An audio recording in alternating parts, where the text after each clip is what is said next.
First things first, I would like to say I love how passionate each and every one of you guys are for basketball. The amount of hate I got on part 1 was incredible. The reason why I say this is because it shows how much all of you care about the sport of basketball. Now, it shows that you guys love and you guys will support your sport no matter what, which is a great thing.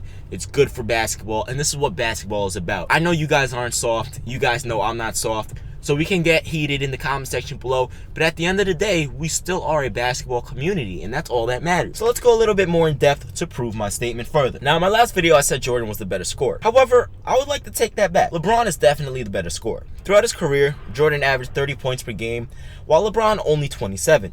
But the thing that separates LeBron is the fact that he takes 3 less shots per game than Jordan. Jordan averaged 23 shots per game while LeBron only 20. That may not seem like a lot, but if you calculate it based off of his shooting percentage, which is over 50%, LeBron would average 4+ more points, plus probably a few and ones from there. So, you can say 4 or 5 more points because maybe he'll hit a 3 one of those shots. Maybe it'll be an and one layup. You never know what it will be. But at the end of the day, it's not going to be 27 points per game if he shoots 3 more shots. It's going to be around 30, 31. LeBron is also a better 3-point shooter. Now, they both aren't great from beyond the arc, but LeBron has never shot 16% from 3. He's never shot 13% from 3. Michael Jordan in his early years really struggled from the 3-point line. The NBA brought the 3-point line closer, and that is when Michael Jordan started to improve. So in terms of who's the better shooter, it's obviously LeBron James. Now, the one thing I will say that Michael Jordan has over LeBron is Michael Jordan's mid-range jump shot. Michael Jordan's mid-range jump shot is one of the best mid-range jump shots in NBA history, hands down. Now let's continue. In terms of free throw percentage, obviously, Jordan takes this victory, shooting 84% throughout his career, while LeBron only 74%. In terms of rebounding and passing, we already know LeBron James gets that. LeBron averaged 7 rebounds per game and 7 assists per game throughout his career, while Jordan only 6 rebounds and 5 assists. Now, I have to admit, Jordan is one of the best defensive guards in NBA history. But LeBron is one of the best defensive players in NBA history, no matter the position. LeBron can literally guard every position, and not a lot of players can do that. The only player that I can think of right now is Draymond Green. Jordan simply could not do that. Jordan was 6'6", 195 pounds, while LeBron is 6'8", 250 pounds. LeBron is also the better athlete and is the best athlete in NBA history. I mean, the dude was 6'8", 250. His quickness, his speed, agility, vertical leap, and freakish height and weight are simply unmatched all time. Now, I know there will be people saying, well, Jordan won Defensive Player of the Year. LeBron didn't. Well, does that really mean someone is a better player? For example, you win Defensive Player of the Year. Marc Gasol won it over LeBron James. But does that really mean that Marc Gasol was a better defender than LeBron James that year? When Stephen Curry won MVP last year over LeBron, does that mean Stephen Curry is a better player than LeBron James? No, it doesn't. When players won MVP over Michael Jordan, does that mean Michael Jordan was the second best player in the... No. Michael Jordan's the best player in his era in NBA history. But he is not better than LeBron James. It is that simple. LeBron has carried his team in ways that Jordan could never imagine. LeBron led a team full of scrubs to the 2007 NBA Finals. The only player to legitimately do that besides LeBron is Allen Iverson. When LeBron left Cleveland, they went from a top-tier team to literally the worst team in the NBA. However, when Jordan retired to play baseball, the Bulls literally won 54 games and still made it to the Eastern Conference Finals without Michael Jordan. Michael Jordan couldn't even take his team to the finals without Scottie Pippen, while LeBron has led his team to the finals single-handedly twice. LeBron is the first person since Jerry West to be considered finals MVP on a losing team. Heck, Scottie Pippen even said LeBron is better than Jordan. LeBron is the only player in NBA history to lead the finals in every single category, points, rebounds, and assists, when he averaged 36 points per game, 13 rebounds per game, and 9 assists per game in the 2015 NBA Finals. That is as close to a triple-double as anyone can ever come, and the fact that people are saying that Michael Jordan could do that is simply ridiculous, because no player in NBA history could do that, except for obviously Oscar Robertson and most likely Magic Johnson. Now, in terms of Magic Johnson, I don't know about scoring that many points per game, but I do know damn well he could average like 13 rebounds and 10 plus assists per game.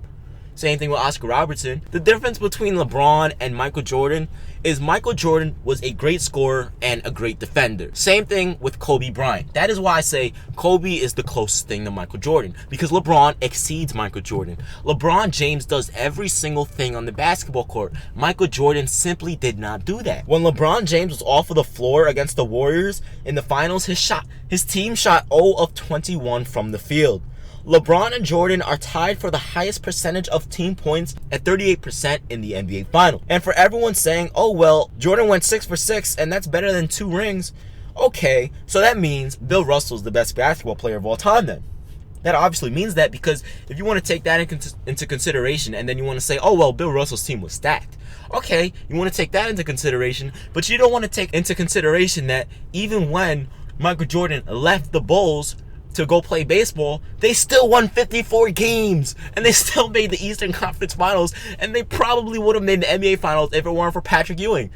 So I don't understand. It's like a double standard here. It's ridiculous. Like I just don't get it. Now, this is the thing that really sets LeBron James apart from Michael Jordan. Michael Jordan played in a big man era. Now, I know a lot of people are going to say, oh, well, Clyde Drexler, he had Magic Johnson, Larry Bird, Isaiah Thomas.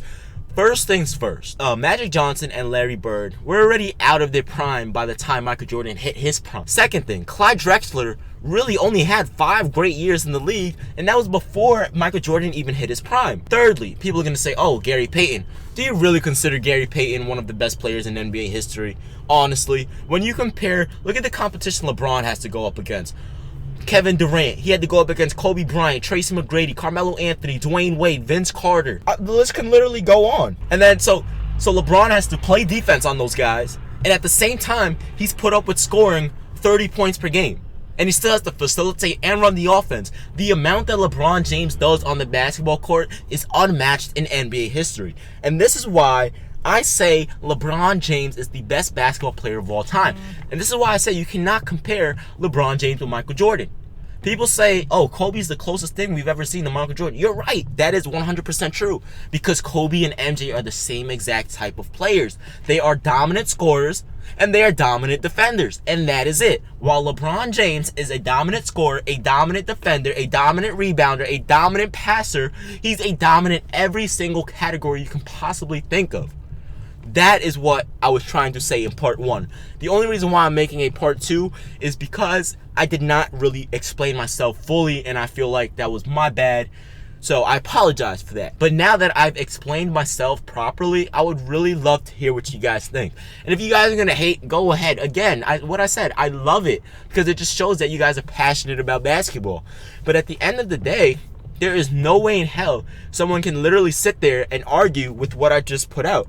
You just no way you can say that. So in terms of LeBron James, closest thing to LeBron James is obviously either Oscar Robertson, Larry Bird, or Magic Johnson. Because in terms of doing stuff on the court, Michael Jordan and Kobe Bryant simply do not compare because they did not do as much as LeBron did. You see what I'm saying? This is like a double standard for Michael Jordan.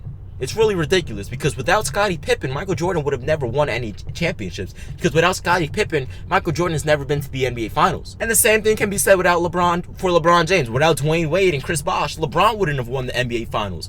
But you know why I'm saying this? It's because winning a championship is a team sport. It's a team effort. You can't just expect, like, for example, Skip Bayless, or like Stephen A. Smith likes to say, Skip Baseless. Skip Bayless is the most ridiculous analyst in the history of analyzing sports.